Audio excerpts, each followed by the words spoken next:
Welcome to another episode of the Game Sports Podcast. David McCaig, host of the game, powered by 91 Network. On this episode, we're going to get into our In the Pocket segment. Yes, In the Pocket is back. Season 8, football season, with myself, EJ, and Justin giving you all the news and updates leading to this upcoming football season. And in segment 2, it'll be yours truly talking about all updates on the ice and as well, all updates around the diamond. Let's go.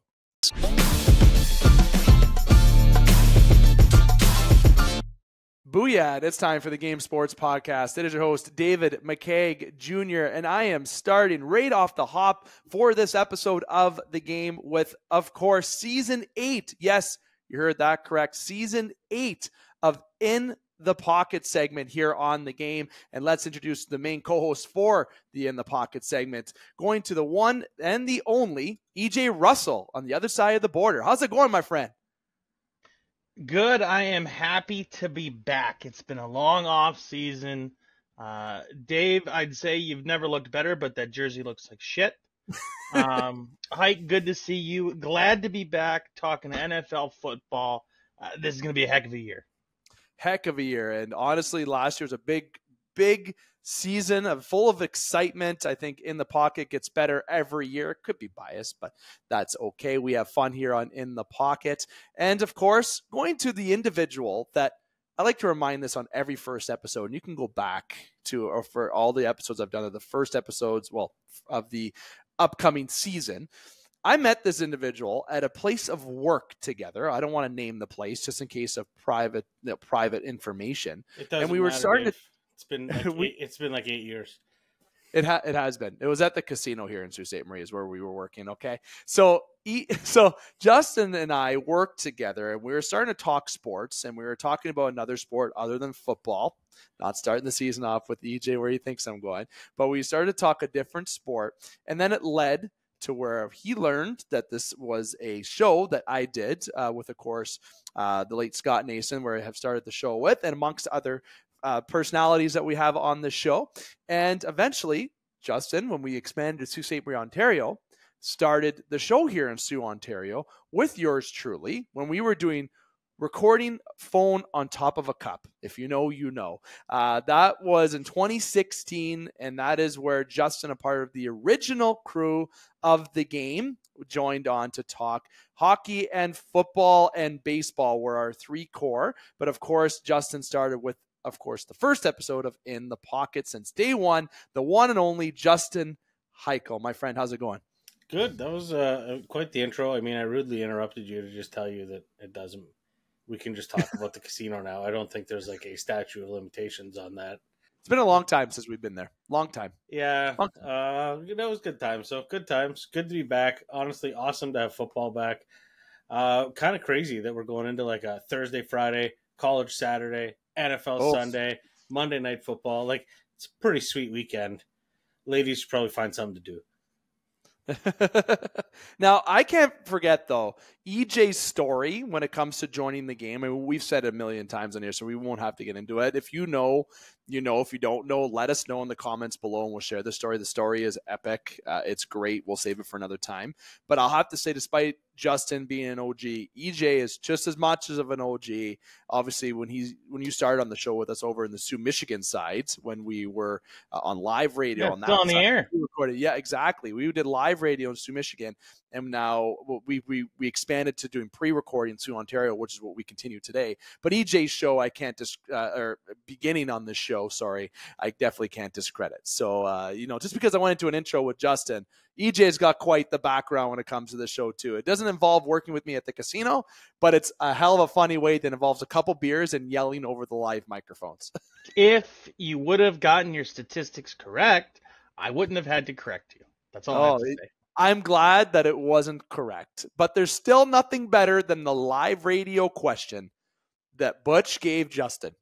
There has never been someone's more blank face than I've ever seen on live radio. This isn't pre-record question where you can say, oh, let's edit that nonsense out. Okay.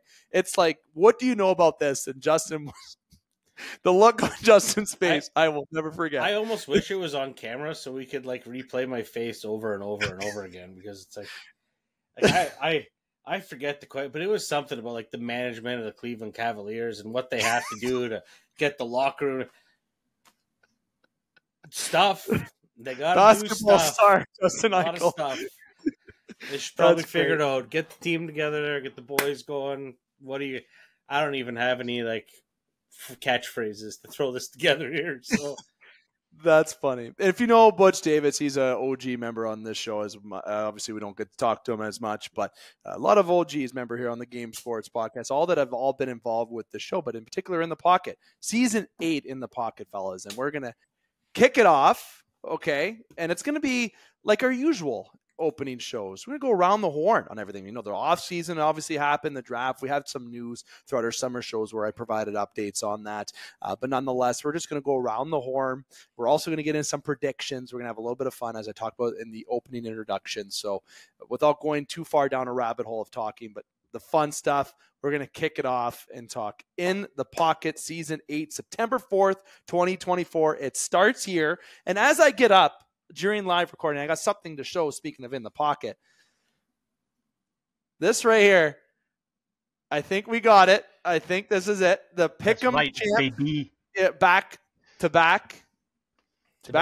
Yeah, there we go. The funny thing is I asked for a football one, and it's a baseball one. That is even more funny. I love it. It's so jacked up. It's perfect for us. We'll have to seriously honestly, put it couldn't be more perfect. I mean, I requested a WWE style wrestling belt that could, travel, but there's no need to travel because the king is here. But we could put the it on trophy a belt. right there. There, the trophy's right up. I think you can see just it. Duct tape that onto a belt. Yeah, that's it. I think we need to get a belt. But then when I saw the prices of belt, it wasn't in the Game Sports Podcast. Oh, sorry, it's not in the budget, Mr. Pittsburgh I know, Steelers jersey. Well, not really a side note, but kind of note on the belt topic.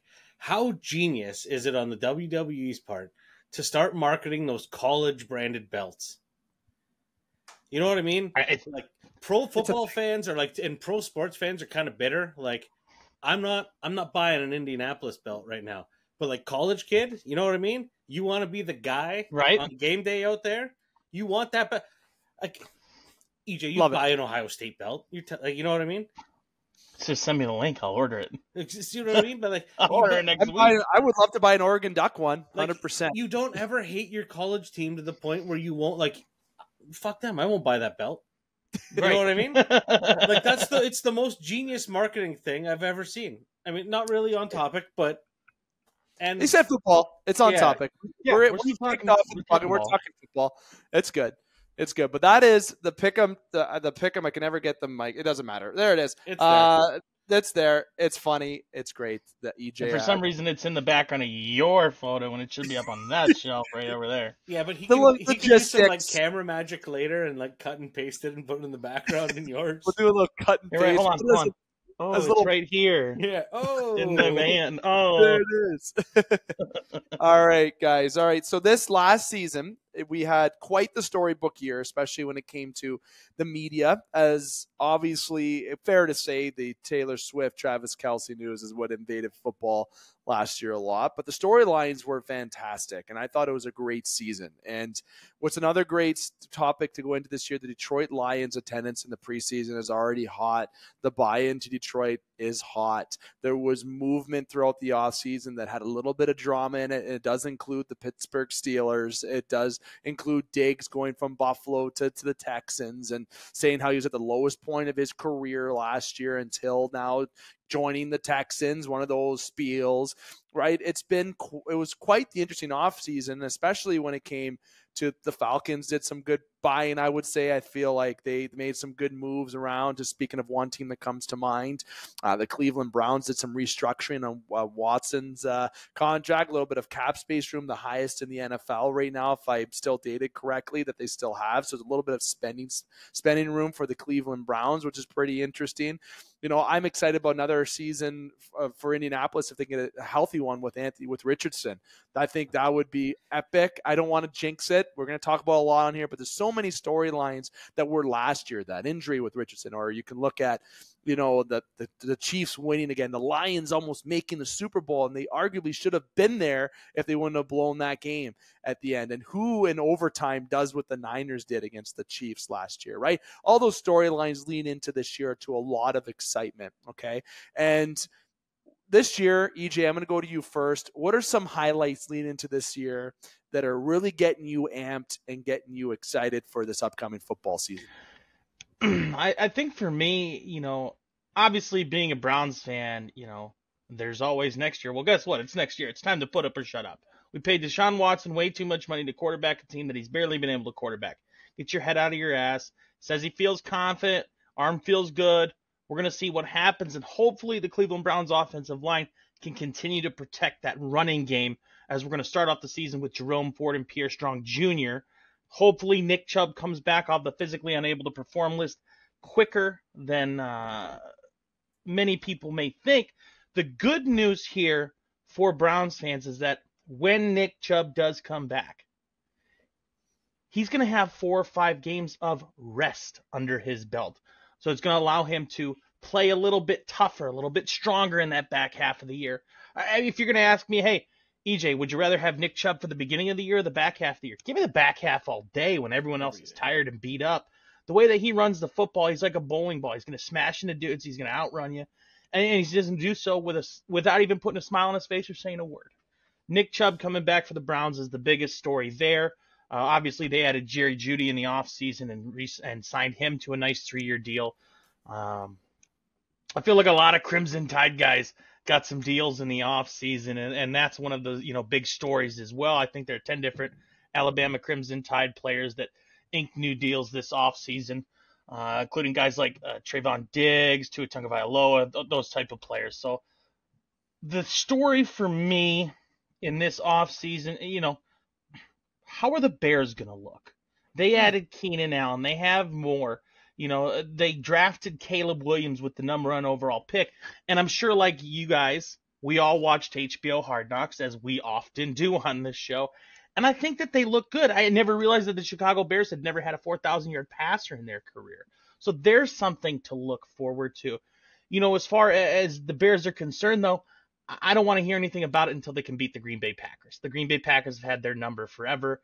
That division right now goes through Detroit, but the Green Bay Packers are another one of those teams that, with the way that they performed last year and Jordan Love exceeding expectations, they could make a run at perhaps a wild card berth in the NFC. DeMar Hamlin of the Buffalo Bills is expected to start this weekend. First game that he will play in since his cardiac arrest on the field against the Cincinnati Bengals 2 seasons ago. So this is going to be an exciting football season. You have some big games on the docket to start off. I mean, you have Ravens and Chiefs. That could be an AFC Championship game preview. Packers and Eagles. That could be a playoff preview. Cowboys and Browns, potentially a Super Bowl preview, if you will. But the big matchup for me, again, you got Jared Goff and the Detroit Lions going up against Matt Stafford and the Los Angeles Rams. So a lot of fun happening week 1. It should be a great way to kick off the season.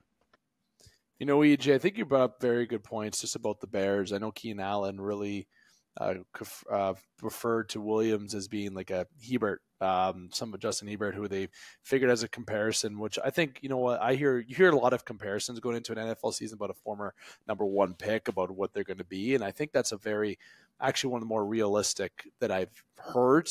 But again, it still remains to be seen. Right? Well, I don't want to quite put him in that Justin Herbert category, because in that, what was it, the second or third preseason game, because they had 4, mind you, they played in the Pro Bowl, the Hall of Fame game. Thank you. Yeah. I can't remember who it was. Was it the Bengals they were playing against, where it looked like Caleb Williams was going to get absolutely smacked, and he just does this little spin around, comes out the other side of the pocket, throws a dart, gets a touch, or runs it in for a touchdown, excuse me. He's showing a lot of creativity with his legs that maybe we didn't see so much at his time at USC or at Oklahoma. This could be a very exciting year for Chicago Bears fans. Good, very good points. Justin, even like the one thing, just to touch on the Bears a little bit, that stood out for me, and watching the Bears in preseason and watching the Bears old, and this is tricky too, in watching preseason because guys are fighting for jobs. But it looked like the offensive line kind of had There was chemistry. They wanted to block. There was like violence going on downfield. You know, it wasn't just guys going through the motions. And it's nice to see stuff like that when you're a team that's trying to change your culture, you're trying to build a locker room. Like, if the guys are willing to block for the quarterback, he's probably not a dick. Like, things, you know, like Changing the culture, keyword. Yeah, it's just it's good to see. I mean, this is the time of year where we're fresh off the draft. All of us, we watched the draft. That was kind of like the last taste of football we had for a bit. Then we got the preseason. And now we know how the team shook out. And so there's guys that everyone's kind of got on their list. They want to see how they shake out this season. Like quarterback, Daniel's there in Washington. Another big one. See how that's going to shake out. Like, that's going to be fun to watch. What about Anthony Richardson for the Colts? Well, that's it. Have Richardson back healthy with the full Jonathan Taylor in it, ready to play. Yeah, very good point. Arizona, Marvin Harrison Jr. with Kyler Murray. Like, how's that going to go? That's going to be fun to watch. So, like, there's a couple. I'm not big on Kyler Murray though. Yeah, well, Kyler Murray's not big either. either. He showed spurts of last year where he could be that elite, right? He had some. Here's the thing: he doesn't. Go back and watch that in-game Hard Knocks, in-season Hard Knocks with the Arizona Cardinals. He doesn't even take his own notes. I think he needs to get his head more into the game before the Cardinals are going to see a ton of success. Yeah, you can throw the ball up to Marvin Harrison Jr. He's going to catch it because he's God's gift to receiving. Thank you to Wide Receiver University, the Ohio State University. Thank you very much. It's Kyler Murray, I don't think, is the guy. That's good take. Hot take. Yeah, hot take. I just want to be entertained. And I also took Marvin Harrison Jr. in a couple of my fantasy pools, so I'm really good take. Really banking on him being good. So, you know what I'll say this year that makes me, I feel that football does it right in the off season, in the season. And I'm not slipping. There's no comparison, but I feel like when the season's done, right, you have the Super Bowl, there's the off season and the draft. I feel like we had the right amount of waiting time between the last football game and really the last hot take in football, the draft, to the season starting. Right? Where I think other sports are so cramped. Other sports are like, you feel like it just finished and it's already going to resume in a month. And I'm talking about a couple sports, one in particular, but there's a couple of them. I feel like football does it very right. Great English. Does it very well in terms of the way that they line up the year and take care of their players with rest. Maybe that's just a separate hot take. Maybe I'm just reading. The NFL is a machine, though. Like, the NFL, it's literally a license to print money. These other leagues have to have X amount of games to turn a profit every year. I mean, not every team, but for the league to be a net positive, they have to have that many games. Like, I'm not a big baseball guy, and maybe it's just because the Jays are the team that I've chosen to associate myself with. But, like, when you have to play 647 games a year, who the fuck cares? Like, really, who cares? What's the White Sox? They had 8 people at their game earlier this week. Like, come on, fuck! Like, just stop it. Make it go away. That's my point, right? You can look at other sports, and that's one thing. But to speak on teams, this won't be a hot take, but I'm curious about the Jets this year a little bit because we didn't get to see the taste of Aaron Rodgers. Now, you could be an Aaron Rodgers hater, Aaron Rodgers liker, believer, whatever you want to be. But I think I think it's good for the game of football for Aaron Rodgers to be in there for this entire season, just to make the Jets not really be a laughing stock in any which way. They have a good team around them, and it's in a division that I think can make it very exciting between the Bills, the Dolphins, and the Jets. I'm sorry, I'm not including the Patriots in that. It could be a very good and interesting year if Rodgers can be healthy, right? And also the Dolphins, if they can maintain health, it would be great for the AFC East. So that's kind of like an underdog division that I'm watching this year. It's been kind of quiet on the Jets front too, honestly, as far as the news cycle goes. Like, usually there's a lot of, even like, hey, we got to shit on Aaron Rodgers this week. We haven't done it yet. And like, there hasn't been much of that lately. Like, it's been quiet, and maybe that's a good quiet, or maybe that's a bad quiet. I don't know. I wonder if some of the quiet is negative in my eyes, because I've seen videos out of Jets camp where him and his receivers are not looking like they're getting along very well. So I don't know if the silence is intentional or not, but it's all on the line for the Jets this year. Yeah, See, and I looked at everybody's. I mean, honestly, both New York teams, like it's too big of a market to have those two teams trying to figure it out. It's like two guys playing with a greased up football. Like neither of them can get it and figure it out. And I look at each division. I see that each division has a good spread this year. I talk about the AFC each being a 3-team race, in my opinion, if health can maintain. The AFC West, you got to obviously, think you got to give a favorite there, or give our favorites. But there's a lot of divisions this year. Out of the divisions, all of them will have a good competition internally. There's at least another team that's going to give that top team a good set of games throughout the year to make it interesting, or make it interesting by the end of the season. I'm not going to pinpoint every team because that would be a waste of time to talk about, but I feel like this is a pretty good balanced year to a degree, but I also think the favorites to win the Super Bowl are that elite talent, that they are above those other teams that are not favorites. So there, you can see the separation, but I think each division, there's going to be surprises this year. There always is, but there's going to be, I think, a good battle in each division, unless your team name is the Carolina Panthers, perhaps the New England Patriots. I don't think the Patriots are going to be, I don't think they're going to be great. I don't think so. I don't think they're going to be great. I'm not saying the Patriots are going to be a great team. But I think with the coaching change and the new regime there, I think those guys are going to be in a lot of games. I don't think they're going to win a shit ton, but I think they're not. I don't think it's going to be like the Patriots getting blown out by 40 points all the time. So do you think over under 4 wins this year? Over. I don't want to give them like 5. Okay. I'm not saying like. Okay. I'm not saying they're going to win 7 games, but definitely over 4. Like It's hard to lose every game in this league. There's only 2 teams that have ever done it, and I don't like either season of the 0-16. But it's real hard to lose them all. In this league, there's so much parity because the worst player on every NFL team is still one of the best players on his college team. These guys are fighting for their jobs every single week. Even the guys coming off the bench, and any given week in the NFL, anybody can be beaten. There's a reason the Patriots went 18-1 and not 19-0. Very good point. See, fellas, a lot of storylines going into this year, and I think this is going to be another very exciting year. But if you talk about a team that kind of maybe failed to meet expectations last year, the Philadelphia Eagles. Now, they lost to Baker, right? Yep, got that right. Had to make sure I got that right. That's not a game that I was predicting to go that way. And that's what last year failed, a lot of those surprises. But there's teams that got to be coming into the season with a little bit more hunger. And the Eagles have to be one of those teams. I wonder if the Browns are one of those teams as well. I'm going to have to predict that the Bears, but not in that I lost and should have won type way, just being that quick turnaround and culture change that they want to prove people wrong and show they're going in the right direction.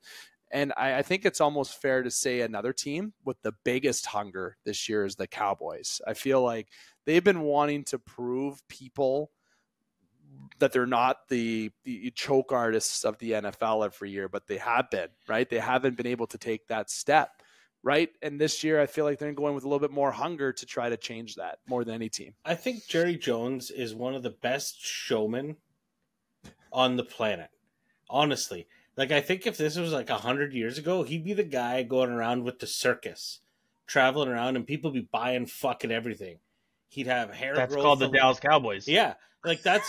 But it's all he does is sell you a dream. It's like I don't know how to really phrase it correct, but he's, the Dallas, we're gonna be the best. We're gonna be the best fucking team on the planet. We're gonna go out here, we're gonna score 1,000 fucking points. But guess what? Someone's gonna score 1,001, beat us every fucking time.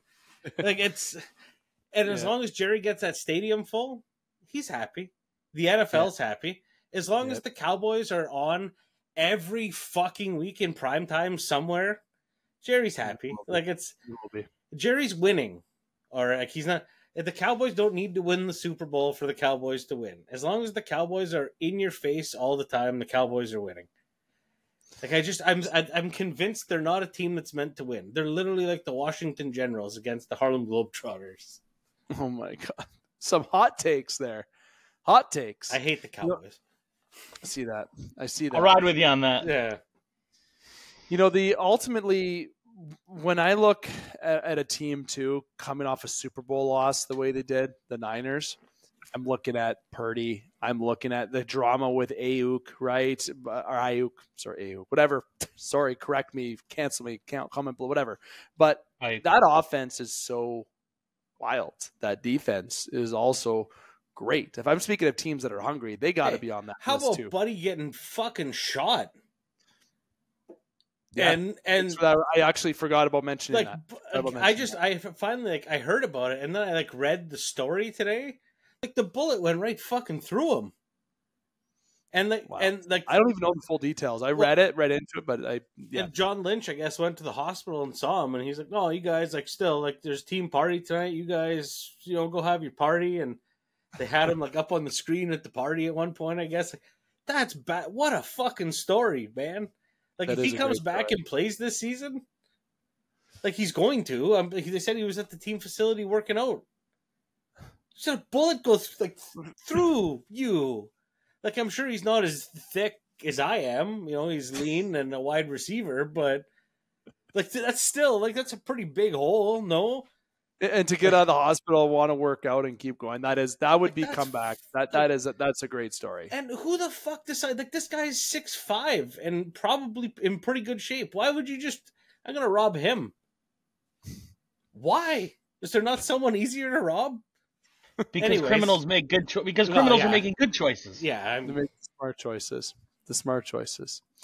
All right. So what I wanted to do is obviously we got some predictions to get into, and I want to get into that because there's a variety that I'd like to dive into for multiple reasons. One, because we get to play these back, and two, we get to play these as clips, and I like to get fan interaction. So if you got directed to the channel because of these clips, well, here's where the portion of the show where we're going to get into some questions and predictions. And let me remind you, listeners, because he's going to love to hear this, the prediction champion is at the middle of my screen. I don't know what it is for your screen, but it's EJ Russell. So I got to give him credit as he has been the prediction champ. So if you're going to lean on some predictions, maybe I can say fairly that, it's him. I've even lost a wing bet to him, but I gladly ate those 5 wings. I remember there were 10 wings. Doesn't matter. I saw the video. He passed. He did his job. He did what he's supposed to do. So good, though. Where else do you want to get those wings? Sports Center Bar and Grill in Sault Ste. Marie, Ontario. Make sure I get that plug. There it is. Didn't forget that plug. If you know, you know. But fellas, predictions around the horn. I'm going to go to you first, EJ, for predictions. I want you. Oh, I love this part of the show. I don't know why. The AFC division champions for each division. Go. So I'm going division. So East, North, South, going for each conference, each division in the conference. I can do that. Yeah. Okay. So AFC East. I think that everything still runs through Miami right now. I think that team is loaded to the teeth with talent. They're a team that can run the ball. They can throw the ball. They can execute both on the offensive and defensive side of the ball. I think they're my favorites to come out of the AFC East. If not, then obviously I'll go with Buffalo. However, they have some inconsistencies this year and some talent issues this year.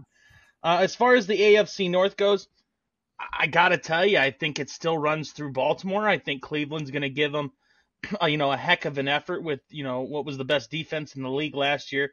However, Baltimore, as talented as they are, they added Derrick Henry in the offseason, and he's a lot to handle. So I still think it runs through Baltimore, but if you're going to make me pick, I'm going to go with the Browns because the Browns is the Browns. AFC South, that's a tough one. I think it's a toss-up between Houston and Indy. I think Anthony Richardson comes in his second year, healthy, and makes a big difference on that team that, with him and Jonathan Taylor, they could be a lot for you to handle and a lot of different looks that they could throw at you. I do believe, though, that C.J. Stroud is the exception to what I've always said, which was don't draft an Ohio State quarterback. He looks to be the real deal. Look for him to possibly regress a little bit in season 2, as many sophomore quarterbacks do. That's part of why I'm excited to see what Anthony Richardson's going to do. This really will be his true full rookie campaign if he can get the full regular season in. And I don't think that the league's ready for what is possible that he can do. So I'll go Houston out of the AFC South with Indy creeping right behind. As far as the AFC West goes, division runs through Kansas City. They've won, 7 out of the last 8 AFC West titles. I think that trend continues. And I will say this, I don't remember the stat line that I saw, but when Taylor Swift attends Travis Kelce's games, I think he gets about 38 more yards per game. Just threw that in there for you, Justin Hykel. So that's what I'll go with for my division picks. I'll go AFC North, Cleveland, AFC East, Miami, NFC South, Houston, and AFC West, Kansas City. Predictions from EJ, hot takes. Going over to the NFC, it's unfortunate because I gave EJ the division with his team, and obviously Justin's team is in the same league, so he's not going to be able to pick his team. But, Justin, I'm going to make the NFC run through you. Go. Well, we could do that. I'm fine with that. NFC North, I think, it's a Detroit. I mean, I'm all in on the Lions. It's kind of crazy. Like 5 years ago, the Lions were the cheap seats, and now you look at Lions tickets, and it's like, all right, never mind. Not that into Lions games. It's like they signed Caitlin Clark. Yeah. But I think the Packers are a close second, to be completely honest. I think that's going to be a little tighter than people think. NFC South, I think I'm going to say Tampa. My gut says Tampa, but I think that division is going to be tight this year. The Saints defense is always good. Atlanta's added a lot of stuff. So it's going to be interesting, but I think Tampa's the team there. NFC East, fuck the Cowboys. So the Eagles, there's zero educated guessing on that. I'm just the Eagles because it's not going to be the Giants. Daniel Jones' face is way too, his eyes. Anyone see those pictures of his eyes? It's weird. Something going on there. And then letting Saquon go, and then Saquon going to Philly, there's going to be some couple good primetime games there. And then the NFC West, it's the 49ers. I mean, how do you pick against the 49ers? Matt Stafford regressing, I think, another year with the Rams. Not all in on the Cardinals after EJ, let Kyler Murray have it there. In Seattle, Geno Smith, no thanks. So the 49ers, that's where I'm going there. Those are my early season picks. So in the East, you got the Eagles. The West, you got the Niners. The North, you got the Lions. South, you got the Bucks. That's pretty good takes. I like all those takes. I actually don't disagree. One that I may disagree with is EJ with the AFC North, and I don't think it's going to be the team that's on my crest right here. God, no, you don't even know who your quarterback is. I have a feeling for some reason this year, and people may not think this is a good take. Steelers country, the Bengals. I got the Bengals in the FC North. I think that might have been my only change this year. I could be correct. I just feel with Joe back, coming off the year before, being in the, getting all the way to the land, it's I kind of feel like he has a little bit. Speaking of hunger, that's the guy this year with a little bit of comeback player. Cleveland's defense has been too good the last couple of years, and they just get better. The defense is just at the point where all right, the offense can't. We're just gonna figure this out. And I think this is one of the years where the offense can, if Deshaun Watson's healthy and he can get Houston, even 70 to 80% Houston, Deshaun Watson, head in the game, there's enough talent on that team. Just put a couple points up, the defense will figure the rest out. It's going to be a good division to watch. Yeah, either way. Everything's going to be that's great. It's football. That's what that division is. It's football. Well, and what I love about that division, too, is everyone has a reason to hate each other. Cleveland and Cincinnati, both Paul Brown founded teams. Baltimore, fuck you. Pittsburgh, never going to root for them in my life. That is going to be the division where, and it's been like this a lot of my life, where, go back to the Carson Palmer Bengals, right? You had the Ravens, the Bengals, and the Steelers, almost all three of them making playoff spots every single year. And that's a division where it's possible 3 teams could come out of there and make a playoff spot. And if that's the case, I think it'll be Baltimore, Cleveland, and Cincinnati. I don't see Pittsburgh making their way to the playoffs. However, Mike Tomlin's never had a losing season as the head coach of the Pittsburgh Steelers, so you can never count them out.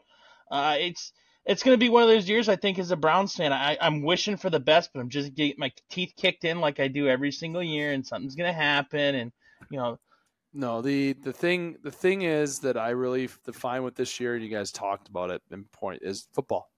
We have a year full of can go in any direction. Endless possibilities. Endless possibilities. Like just chaos. That's all I want. Is just a little bit of chaos. Chaos. I like that. Now, Super Bowl favorite. We do this every year. Who, if you had to pick today, who is winning the Super Bowl? And when it rolls around, 2025, in the next handful of months, who do you have winning the Super Bowl? So I'll go first. Hot take. It's happening this year. It is the Detroit Lions this year. The Lions are getting it done. You this motherfucker, year. stealing my answer. You looked at my notes. Hykel, then you can go next. No, I'm the Lions. I'm all in on Dan Campbell this year. Let's EJ. Well, I don't know if you've seen the new Applebee's commercial, but Dan Campbell apparently has a second job as a server at Applebee's. If you've seen the commercial, you'll get it. But Super Bowl prediction for this year. EJ, don't give away your order. Cover your mouth. Oh, sorry. Oh, man, this is tough because I'm between three teams. And I'm not going to go bandwagon with the Lions on this just because it's so hard to win a Lombardi trophy. And it's hard for a team like that to live up to the expectations to which they're being asked to fulfill. Mm-hmm. Shoot. I'm going to go with... I'm going to go with the Niners. I think they've been knocking at the door for a long time. I think on paper they have one of the best rosters offensively, top to bottom. Give me the Niners. I think they finally break through. Next point. Next question. The Niners can now use many men to come out as well, so that's hard as fuck. So can Donald Trump. Yikes. Yeah. Yikes. MVP favorite.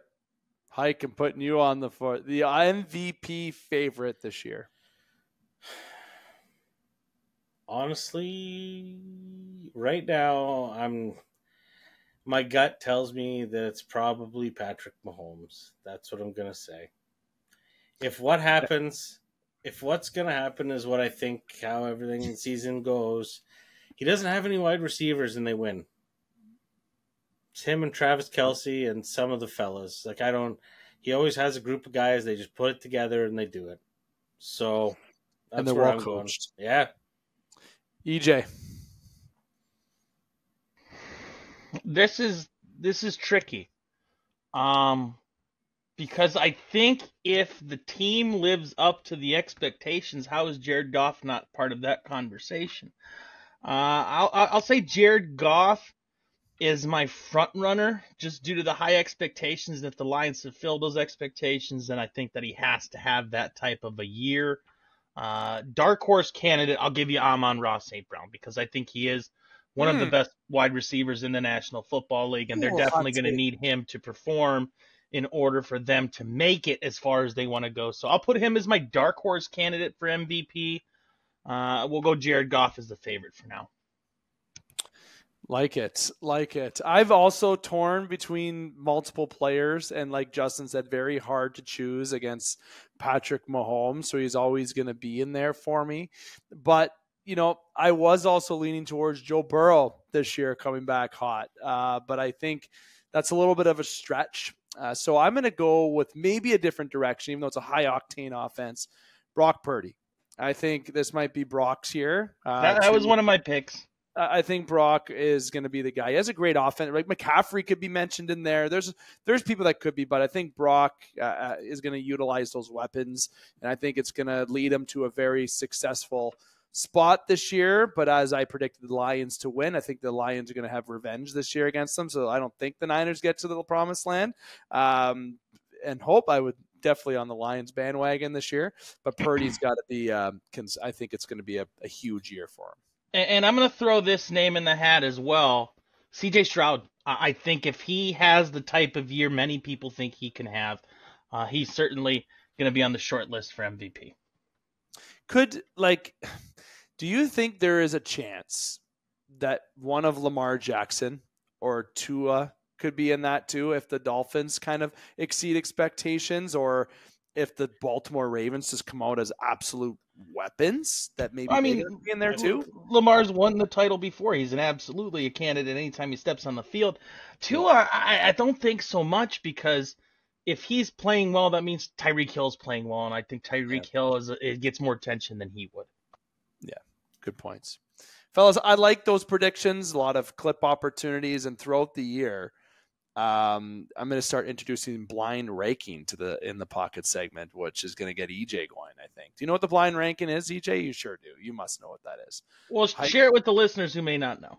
Okay, so blind ranking is where I give you 5 names, and the topic can be whatever, but I'll give you a topic for an example. Let's say most talented quarterbacks, active NFL quarterbacks.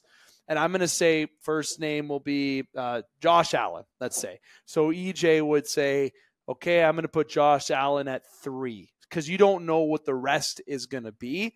He's going to put Josh Allen at 3. Then maybe my next one, I go Bo Nix. Where are you going to put Nix? 5, because he's a rookie this year, right? Then the next one, I go Joe Burrow. Oh, shit. Okay, yeah, so you put him at 4. Sure, so you do put him at 4. So then I go perhaps, where else? Brock Purdy, right? So now you're going to be thinking, okay, is he 1, right? But now he doesn't know, or 2, okay. So let's say he puts him 2. He doesn't know that I might say Patrick Mahomes last, which means you would put Mahomes at 2. But right now, EJ in the background did good for the blind ranking because he rated everything correctly. But it won't be that easy when I do the blind ranking. That's what the blind ranking Wilson. is. Like, you get all these players, and at the end, if that happens, I'm gonna be so mad. And the way I'm going to do the blind ranking so I don't set somebody up is that I'm going to text the opposite person what I'm going to be asking the other person, so they know what is going to be asked, so they don't think it's just me in this game. So for example, think I'm going to read that? And so EJ, I will send show prep, and I don't even read that. So I actually didn't for this show. So Justin, I would text Justin and say, hey, I'm going to ask EJ these 5 names. And then he would know, so he knows I'm not going off script or cheating to set up EJ for fun. So we're going to introduce that. I think that would be fun to do. But fellas, anything else you want to bring up in this first episode that we have 42 minutes in, 12 minutes over than what I wanted, but that's okay. We usually go longer. We're getting better at the time management here on the game. No, we're not. No. Well, that's literally our trademark is poor Hey guys, we're going to have it done in a half hour today. 20 minutes. 43. 20 minutes. It's 58 minutes goes by. Oh, fellas, sorry. 38 minutes over time. I apologize. Yeah, it's 10:30. What happened? I don't fucking know. It's like a bad episode of SpongeBob. 3 hours later. That would be funny to do for a thing on the show. But anything, final thoughts before we wrap up the first segment, first episode of In the Pocket this year? EJ, Hyke, anything? Go Browns. Yeah, let's go Colts. Let's get out there this weekend. Don't let me down. Geez. I did forget one thing. What am I doing? Whoa, what am I? The Pick'em. I figured that's where we were going after this. Yeah, what the heck am I doing? Okay, we're going to do the Pick'em for you listeners before we wrap up this segment. So that'll be another clip opportunity. Let's get the Pick'em going, and then we'll make this a more quick Pick'em. Then we'll go into we were way too casual there. 100%. That's fun. We have a good time. So Justin, kick us off for the Pick'em before we go to our commercial quote unquote break. All right. Well, get ready for it, fellas. Right off the hop, I'm going to have everyone shaking their head and in shambles. Baltimore over the Chiefs tomorrow night. Philly over Green Bay on Friday night in the battle of both teams with green jerseys in the country where they can't wear green. Pittsburgh over Atlanta. Buffalo over Arizona. Tennessee over Chicago. Cincy over New England. Houston over Indy. I'm trying to buck the trend, everyone. Anyone that's listened knows and understands that. Miami over Jacksonville. Saints over Carolina. Vikings over the Giants. That was a tough one to pick. Vegas over the Chargers. Seattle over Denver. Cleveland over the Cowboys, which I was like a toss-up on that, but I hate the Cowboys, and Cleveland's defense should take care of Dak. Tampa over Washington, Lions over the Rams, and San Fran over the Jets Monday night. Tiebreakers, I took 28 San Fran, Jets 21, Detroit 34, and the Rams 17. And then most points this week, Miami, fewest points, Denver. Love it. Okay, I'm going to save EJ for last because he is a defending back-to-back everything champion for the pick'em. So going from top to bottom, I'm picking the Chiefs over the Ravens. I'm going the Eagles over the Packers. I am going the Steelers over the Falcons, not just because of bias. I just got that feeling. Bills over the Cardinals. I'm doing the Bears over the Titans. Bengals over the Patriots. Texans over the Colts for the same reason as Justin. The Dolphins over the Jags. Saints over the Panthers. Hoof, it's going to be a long year in Carolina. Going with the Vikings over the Giants. Chargers over the Raiders. Seahawks over the Broncos. Cowboys over the Browns in the most exciting game of the week. Buccaneers over the Commanders. Lions over the Rams. 49ers over the Jets. And Rodgers finishes that game. The Niners 34-20. The Lions 28-17 over the Rams. And I'm giving the Bengals the most points this week. Burrow coming out of the gun hot. And the least points, the Panthers. I think they might have 10 or less points each game this week. Get no love for the Panthers here. EJ. You also have no love for Rodgers. He'll finish the game. Yeah. I need him to finish the season. All right, and just so I'm properly mocking Dave today, if somebody noticed, I said the Browns is the Browns. That will be my team name this year. The Browns is the Browns. So my predictions for week 1 of the NFL season, I'm going to take the Baltimore Ravens over the Kansas City Chiefs. You know, I think the Super Bowl hangover is a real thing. I think that Baltimore, certainly got better, especially with the addition of Derrick Henry to what is an already pretty nasty offense. So give me the Ravens on the road. I take the Eagles over the Packers, Falcons over the Steelers, Bills over the Cardinals, Bears, Chicago. Caleb Williams gets his first win against the Tennessee Titans. I think who's their quarterback? Will Levis. No, from you got University it of wrong. Kentucky. Will Levi's, as per. Oh yeah, Levi's. Will Levi. Will 501. I forgot. I forgot I did that. Will Levi's 501. I think that they lose. Chicago Bears get the victory there. Shut up, Justin. Cincinnati Bengals, I've got them taking down New England. I've got the Colts victorious at home against the Houston Texans.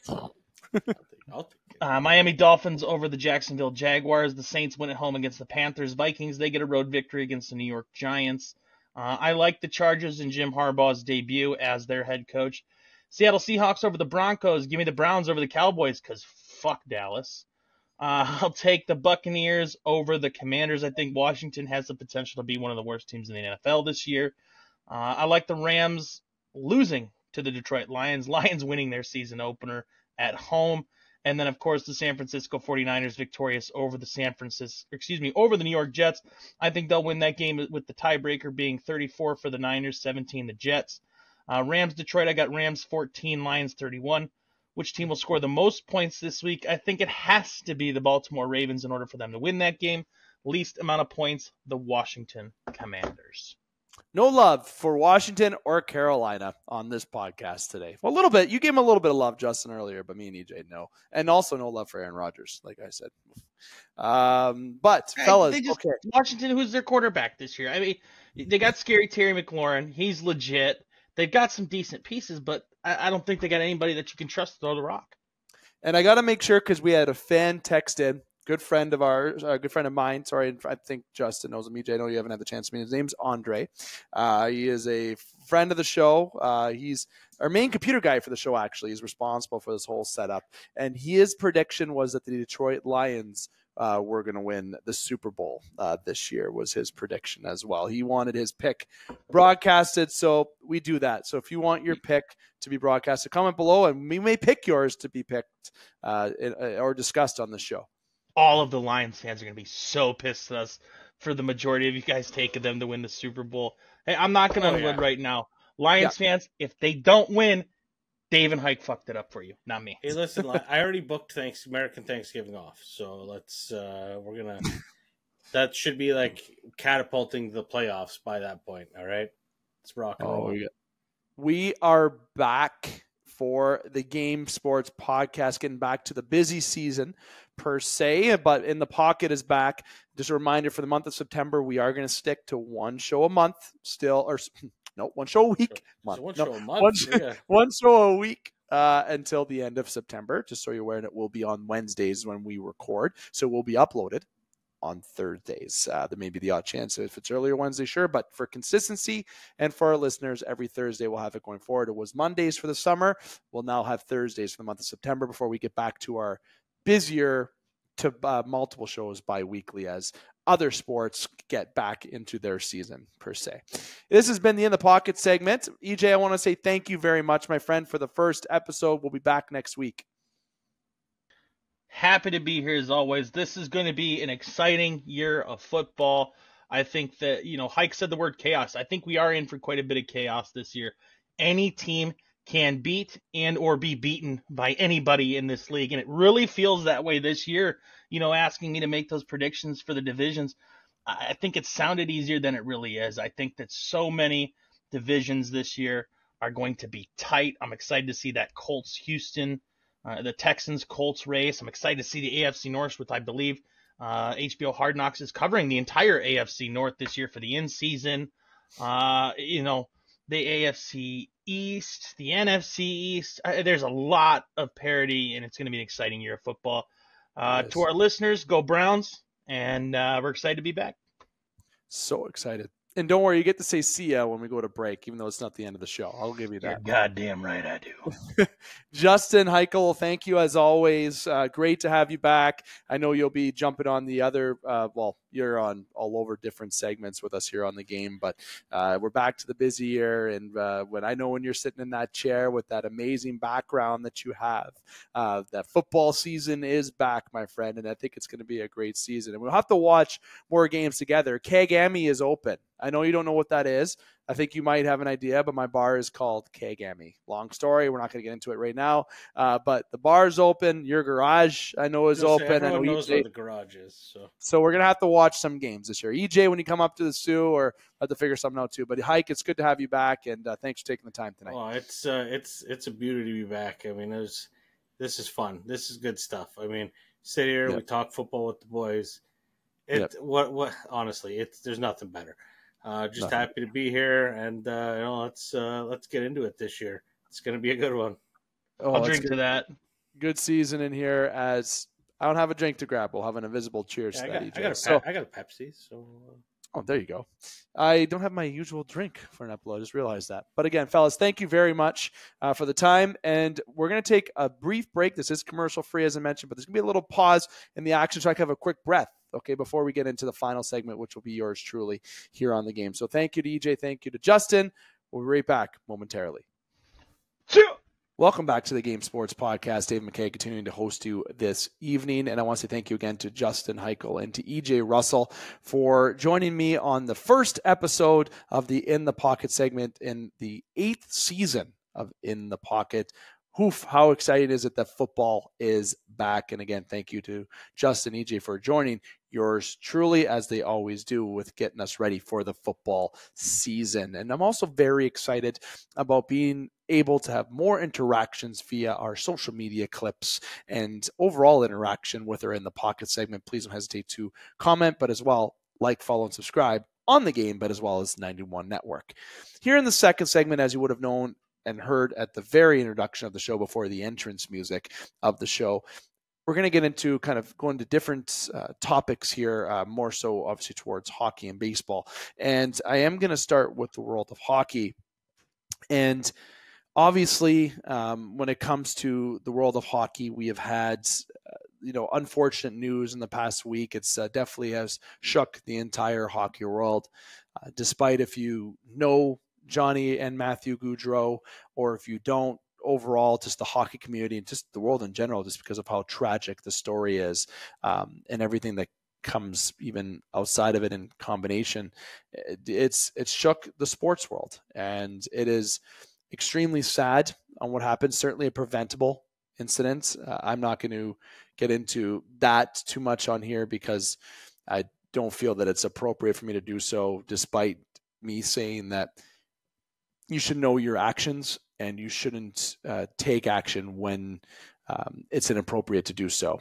When it comes to driving, when it comes to overall actions in life, this is something that could have been preventable and prevented in general. And the story when it comes to the Gaudreau family, both sides for Johnny's wife and kids, the Matthews sides, it's so tragic and sad. And there was respect paid throughout the entire sporting world, hockey world in particular, obviously in Calgary, Columbus, as well as, there's been just donations through GoFundMe pages to Matthew Gaudreau's side. It's great to see the hockey community has come together in this tragedy, but it was something that was obviously, as I said moments ago, preventable in such a tragedy to the world of sports, but hockey in general. And so it's a matter of how, if it doesn't matter if you knew the individuals, Johnny and Matthew, personally, or if you were a fan, or if you weren't a fan because he scored goals against your favorite team, it still shakes you. It still makes you really think about how each day needs to be treasured. And I don't want to get into too much deep on this side, but what I want to mention is just make sure that you're always appreciating what you have and holding your loved ones close. This is something, as I mentioned, preventable, so tragic, and the world lost two great hockey players and just overall great people. From, obviously, if you know him or not, you can see his involvement in the community. And I had the opportunity to see Johnny play this past season when I was in Columbus, and heard the cannon go off in Columbus when I was there watching the Toronto Maple Leafs and the Columbus Blue Jackets just right around Christmas time, right before Christmas time last year. And I got to see Johnny play, and what a player. Fantastic talent, fast, worked hard, a player that was loved in Columbus. He was somebody who was appreciated. There was somebody that left Calgary to where they thought he was going to go to New Jersey or maybe go to Philadelphia. He shook the hockey world and signed in Columbus, and he was the Gaudreau jerseys were in full effect there in Columbus. His effect there was massive. Matthew and him and Johnny played together in college. Obviously grew up together, very close, obviously a year apart in age. Such a sad story, and I'm happy that I had the opportunity to see him play. Such an exciting player to watch, and I did mention that when I talked about my recap of the game when we did an episode back in last December, or around that area, January, after the holidays, and he was somebody who was a joy to watch. And again, for the umpteenth time, tragedy preventable, and know him or not, it's something that shook the world of sports. And definitely prayers, condolences go out to the Gaudreau family. The other side of hockey news, obviously, Leon Draisaitl has signed a very long-term deal with the Edmonton Oilers. The contract comes to, it shouldn't be a surprise, an 8-year, $112 million contract that begins next season. And he mentioned how he wants to be an Oiler for life. That was his quote that he's used, and that's as per NHL.com. This is the starting point of being a point for the Oilers core. And if you're a Toronto Maple Leaf fan, or just a fan in general of hockey, and knowing that players can eat up your cap space pretty significantly, especially in the world of Toronto, this is something that you're like, is he worth it? Is that what you really want to spend on a player? Look, the salary cap is going up.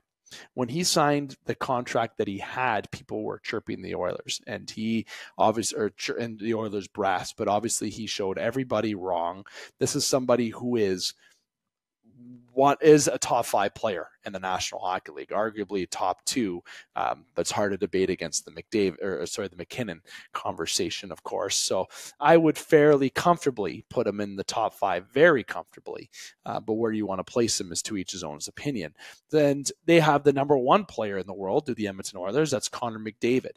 So people that I've read online, what does this do for McDavid? Look, I'm a Toronto Maple Leaf fan, as I still have a Guerrero jersey up, and I'm showing nothing Toronto in the background here. You could see Toronto's memorabilia around. If you know this show, obviously that is the team I cheer for. As much as being a fan of the Toronto Maple Leafs, that I would love to see number 97 don the blue and white, and as much as we want to joke about it, if you are Leaf fans, about him going to Toronto, then yeah, that is the dream. But just like Draisaitl, him and McDavid are close. I would be very surprised if McDavid, once his contract comes up after next year to come to negotiation time, going into the final year of his deal, that he doesn't sign a long-term deal, just like Leon Draisaitl has with the Edmonton Oilers, that this is the core that they're going to go with. I mean, if McDavid left and went to the city that everyone's predicting, I mean, there'd be a parade from every which corner of Canada that is a Toronto fan. But honestly, the Edmonton Oilers have locked up a key player that's going to influence, hopefully, Connor McDavid to sign there for their sake. Obviously, you got to look at Evan Bouchard. There's going to be a guy that's going to get a pretty hefty price tag. But they have some players that have high salary caps right now, such as Darnell Nurse, and some other pieces of the team that I think they're going to have to look at what they're going to do going forward. But this is a team that made a lot of interesting moves this offseason. Broberg and Holloway let them go in the offer sheets. Bringing in Jeff Skinner, I think that's a great move. I think Skinner just is going to be able to rifle that puck when he gets passes from Draisaitl or McDavid. Nurse is that contract I think they really got to look at. And obviously you got a team there that's going to have to be very manageable with their cap space going forward if they're going to be paying this much money to both Leon and Connor. But there are teams in the league, aka Toronto, that pay a lot to their heavy and to their top gun guys, and they find ways to put players together and be competitive on the ice. And the Edmonton Oilers, though, unlike Toronto, have made the Stanley Cup Finals. They were a game away from winning the Stanley Cup Finals against a very competitive Florida Panthers team. And they've made some very good changes this year. If in the pipes, if Stuart Skinner could be the goalie that he was after his dreadful start, but be the goalie that was, let's say, the last 3 quarters or half of the season, whatever we want to look at it, he can be somebody consistent, then this is going to be a very dangerous team and could be hoisting the Stanley Cup next year. And that could also be an influence to Connor McDavid signing there and maybe creating that dynasty that used to be there in the 80s is what he would hope. So this is a good move by the Oilers, signing Leon to the contract that you have. You have to pay the player to keep him and to get him. And in Canada, there's different ways than there is in Florida. And in terms of taxes, you're going to have to pay.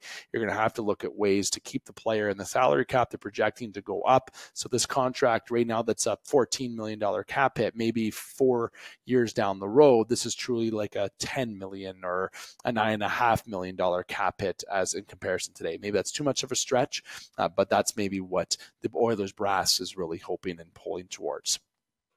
Other players that gotten paid, obviously Seth Jarvis with the Carolina Hurricanes, 8 years, $63.2 million. That is definitely, I think, a good trade. I think I know there's a lot of Toronto fans in particular that say, Seth Jarvis could have been a Maple Leaf. Look, different career path, could have led to different ways. He's been a great fit over there in Carolina. That is definitely a strong fit. But Brooke Henderson, 13-time LPGA tournament winner, is creating a partnership with the Ottawa Senators. They partnered, the jokes that I've heard, they're going to be great for their golfing season. Look, she is 40 minutes. She was born 40 minutes away from the Canadian Tire Center where the Ottawa Senators play. And she's going to be somebody who's going to be involved with the team. And as I'm reading an article on NHL.com, she wanted to, be a part of this team in some sort of way from a promotional perspective, a partnership perspective, could be for any kind of, promotional or branding, marketing. etc. And there is also somebody who played goalie. Didn't know Brooke Henderson played goalie. So Brooke Henderson is now part of the Ottawa Senators partnership, which is very exciting to see these celebrities, other professional athletes, either way, get involved with teams. Fun story that I like, Keanu Reeves signing a one-day deal, a contract with the OHL's Windsor Spitfires. I love this story. I'm a big Keanu Reeves fan, and hopefully everybody knows that he is Canadian. But this is somebody who grew up in Toronto, did Keanu Reeves, and he tried out for the team as a goalie prospect when he was a teenager, but he couldn't play just due to injury.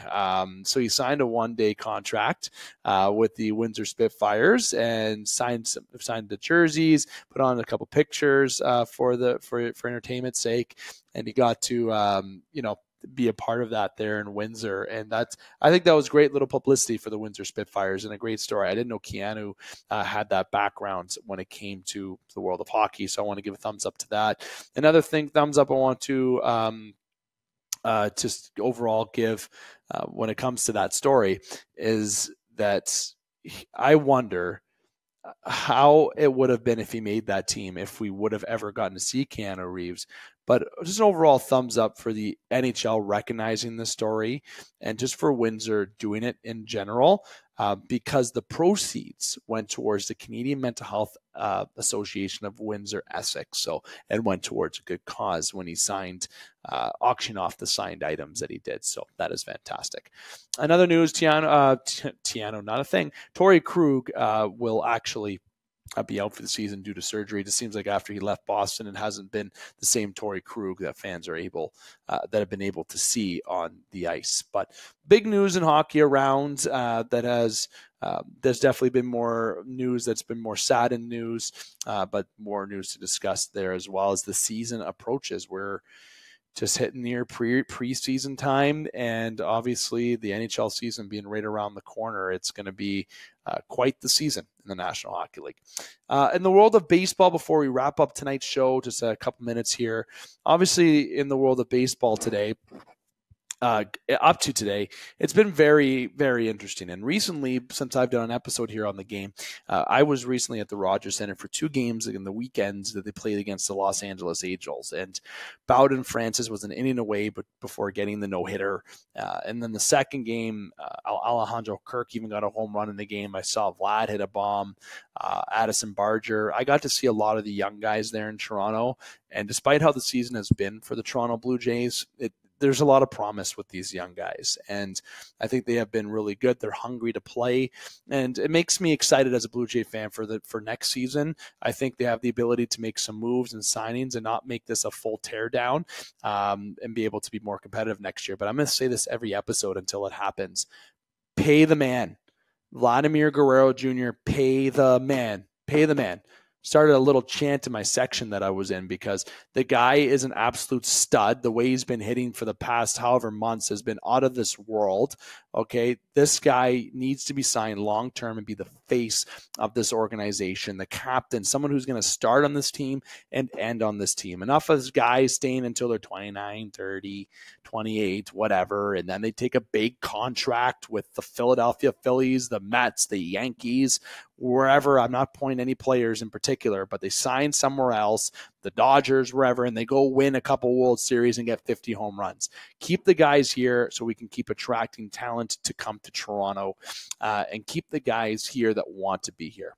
And no hints to that, maybe. But the world of baseball with the Chicago White Sox is what I want to mention. Obviously, the wild card race getting tight. There's some movement going on there, and I'm going to save the world of baseball news in general for when we can have Connor come back on.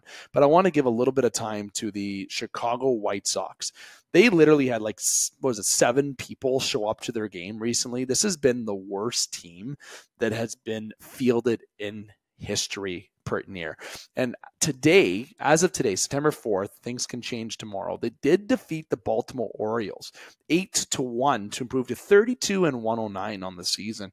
If they go on a winning streak, maybe they'll make the playoffs. Sorry, just kidding. Had to throw that out there. But the White Sox actually had a good game where Albert Suarez of the Baltimore Orioles, as I look it up, did not have a game that he wanted to have after 4 innings and a third pitched. Definitely a game the Orioles would probably like to have back because those are games you have to win. But the game before today, September 3rd, my wife and I were watching the highlights on the couch and seeing the players run into each other, the errors, the pitcher hitting the backstop. This team is an absolute joke to field as they win 8-1 today, of course, as I said. But now, am I to these guys' levels? No, I'm not going to sit here and pretend to be that armchair guy or the guy on the couch, literally, or the podcasters here just to shit on players. But this team is having everything happen to them that could happen bad, with running into the just losing games, not having fans show up, the interaction with the Chicago White Sox and this team in general. It's very unfortunate. They do have a lot of abilities in the future to draft and really rebuild, and they do have some good young pieces right now, but I think it's going to be a very long time before the Chicago White Sox even start seeing a glimpse is the word I should use, of hope. And not next year, not the year after, not even the year after that. I would say 4 or 5 years is when the Chicago White Sox are going to start showing a little bit of improvement. And maybe I'm wrong. Maybe I'm crazy. I think it's going to be that long. But tell me how I'm not. This team is just adding those young pieces now. They still have to draft those other young pieces. They're going to have to sign some studded free agents to really help out these young guys. It's going to take time. Nobody's going to want to play there yet if they're at the prime of their career, unless they've won 5 World Series or something like that, or unless they're going to give somebody $75 million, unless they go up to Juan Soto and be like, here's $70 million per year for the next 10 years, plus signing bonuses and make him the richest baseball player of all time, which would be absolute ludicrous to do. Then they're likely not going to bring players in. And even if you offer somebody that, why would you want to go somewhere where you'll likely lose 100 games a season for the next couple of years? Challenging times if you're a White Sox fan, but I want to bring them up mostly because I think there will be light at the end of the tunnel. But I think you're a little bit of ways away, and I think you're in for a long ride if you're a White Sox fan. So buckle up. And I know times haven't been great in general anyways, but it's going to get a little bit longer, in my honest opinion. And I think they should consider trading Luis Robert. I feel, even though he's young, the prime price tag that could be on there, why not? Let me know if you think I'm nuts for saying that. But in terms of baseball, I just had to mention again today, pay Vlad, and I wanted to give a little chat about the White Sox. I'm going to table any other news when it comes to the wild card and save it for the next time we can have Connor on, which will be next week. And as we near time for baseball playoff season, as it's going to be, I'm sure, an exciting playoffs always is, a playoffs that won't feature a Canadian team in it, the only Canadian team, but ultimately it's going to be an interesting playoffs because you have the Yankees and Orioles that are going to be battling it out for the American League East. As I look at the standings, it's a game apart. The Guardians having such a great season. The Astros bouncing back. The Rangers having some World Series, blues after winning it all. The Phillies looking really good. The Brewers, I'm really pulling for the Brewers to be that underdog team. But of course, the Dodgers, being the Dodgers, it's the Padres looking well. I've always been a fan of hoping the Padres do well. I think this playoffs could have a lot of storylines with a couple Cinderella runs. I just hope that it isn't the playoff that has the expected team win. I would like to see that a team that is more of that underdog, even though they're not, but win, that being either the Brewers or even the Padres, as long as they can still sneak in. There's so much of the season to go. But that is what I'm going to lead to for baseball for now until our next episode where Connor can hopefully join us to talk a bit more detail about stories in particular and do a bit more of the blind rankings, a little bit of games that we like to have here on the game, pun intended, but also get into, the playoff season in the world of baseball. This has been the Game Sports Podcast. This has been the September 4th edition, but no matter what day or time you listen, even if it's beyond, it's all relative content here on the Game Sports Podcast. We want you to interact, so make sure you hit like, follow, and subscribe on 91 Network. That's the YouTube channel that we are hosted on. But we're also on Instagram, we're on Facebook, and we're on TikTok. Make sure you like, follow, and subscribe on that and interact to the clips that we have a lot of work goes into these episodes, a lot of time out of our days, even outside of our full-time jobs. So we appreciate those who spend time to listen to us, to hear us out, and to enjoy our episodes. And if you want to give us any feedback, just direct message us and we'll always be open to it. Heck, if you want to be a surprise, a viewer guest, or you want to be a guest per se, we would definitely welcome that. We've done that on the show. We'll be back in the live radio days, but maybe it's something we can introduce. So if you are somebody who has interacted or wants to be in a bit more on the show, do not hesitate to reach out. But we appreciate everyone that can support because it certainly keeps the show going. The show has been around technically since 2015, but with the Game Sports podcast name, it was since January of 2016. So we are hitting our official 8-year anniversary. We had our 8th season kickoff with In the Pocket. Everything is great here on the game, and it's all because of the great listeners and followers that we have. So please definitely interact with us as much as you'd like, and also make sure you follow us on social media. I want to thank you again to Justin and to EJ for taking the time for In the Pocket, and to you, the listeners, for listening to the show. We will be back next week. As I mentioned in the last segment, it's going to be to one show a week still, and it will be uploaded on Wednesdays is what we plan for the month of September. As we hit October, that's where we can get back to the busy schedule per se, but we'll announce what that schedule is going to look like when that gets closer. But every Thursday, you should expect an upload for this show. There may be the odd Wednesday, but you'll be in the loop of that. So we are happy that you tuned in for the show here tonight, and we hope that you enjoyed it. And I'm here to remind you, keep your sticks on the ice, swing your bats, catch touchdowns, drain your threes, and shoot your shots. Booyah.